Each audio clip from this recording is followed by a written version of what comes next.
ইন্নাল্লাহা ইয়া'মুরু বিল আদলি ওয়াল ইহসান ওয়া ইতা'i যিল কুরবা ওয়া ইয়ানহা 'আনিল ফাহশাই ওয়াল মুনকার।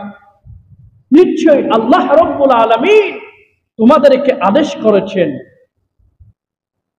ন্যায় ইনসাফ করার জন্য।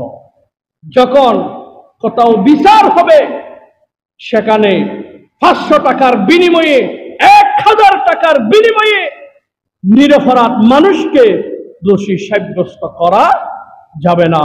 এই কথা ইয়াকুন গানিয়ান আও ফাকিরান, যেই ব্যক্তির জন্য মামলা দেওয়া হয়েছে, বিচার দেওয়া হয়েছে, ওই ব্যক্তি যদি জমিদার হয়, তার কাছ থেকে টাকা নিয়ে তুমি নিরপরাধ মানুষকে দোষী বানাতে পারবে না।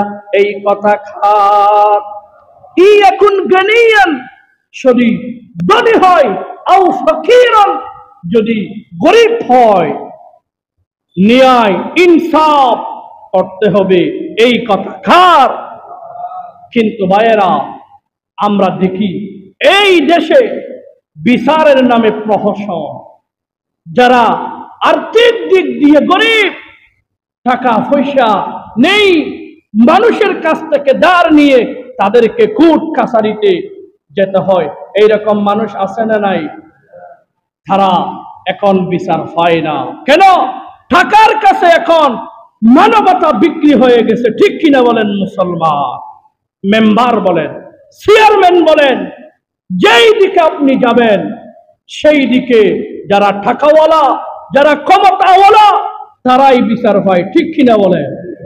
আল্লাহ রাব্বুল আলামিন বলছেন, যখন তোমরা বিচার করবে, হককে হক, মিথ্যাকে মিথ্যা, যদি সেটা তোমার বাপ হয়, তোমার ভাই হয়, তোমার দলীয় নেতৃবৃন্দ হয়, তারপরেও দোষীকে দোষী, নির্দোষীকে নির্দোষী বিচার করতে হবে। এই কথাটা বলেছেন কে?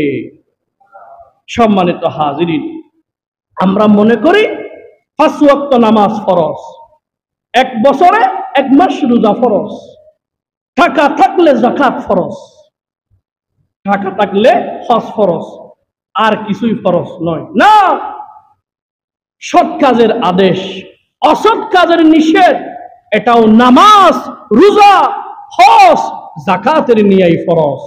আল্লাহর কসম, একজন ব্যক্তি যদি নামাজ পড়ে, সে যদি তার সামনে মানুষকে নিরপরাধ ভাবে একটা সুয়ার মারা হয়, সেখানে যদি সে নীরব থাকে, আমি বলছি না, আল্লাহ বলছেন ওই ব্যক্তি কোনোদিন মুসলমান হতে পারে না।